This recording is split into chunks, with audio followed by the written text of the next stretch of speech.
Human rights force আজ কলকাতা হাইকোর্টের সামনে আরজিকর হাসপাতালের কাণ্ডে আমাদের বোন অভয়া মৃত্যুর জন্য দোষীদের শাস্তির দাবিতে আজ হিউম্যান রাইটস ফোর্সের পক্ষ থেকে প্রতিবাদ সভা মোমবাতি জ্বালিয়ে করলেন।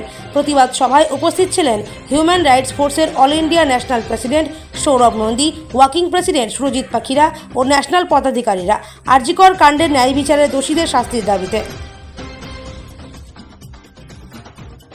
আমাদের ডাক্তার যাকে আমাদের হত্যা করা হয়েছে তার প্রতিবাদে একটা মিছিল করতে আছে এবং আমাদের মিছিলটা হচ্ছে আজকে বিবাদীবাগ থেকে হাইকোর্ট হচ্ছে।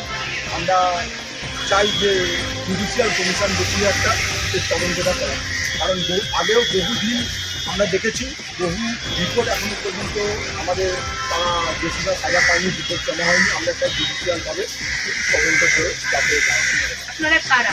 আমরা হিউম্যান রাইটস ফোর্স একটা জাতীয় মানবাধিকার অর্গানাইজেশনের।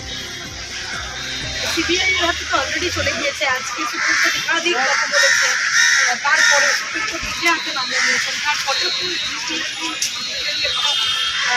টিম চাইছেন। অ্যাকচুয়ালি দেখুন, সিবিআই নিয়েছে, সিবিআই যদি সত্যিকার তৎপরভাবে কাজ করে, একজন আমাদের পুলিশ প্রশাসন, আমি মনে করি ভারতবর্ষের পুলিশ প্রশাসন যেভাবে শ্রম, তাকে এতটা টাইম লাগার কথা না। যেদিন আমাদের ভারতবর্ষ যেভাবে এগিয়ে যাচ্ছে, একটা অপরাধীকে ধরতে এত টাইম লাগে না, কিন্তু সিবিআই যেহেতু এতদিন ধরতে পারছে না, সেটাই আমাদের একটা প্রশ্ন হচ্ছে। সেই ক্রমেই আমরা কাজ করি। আপনার পুরো নাম? আমার নাম সৌরভ নন্দী, আমি হিউম্যান রাইটস ফোর্সের ন্যাশনাল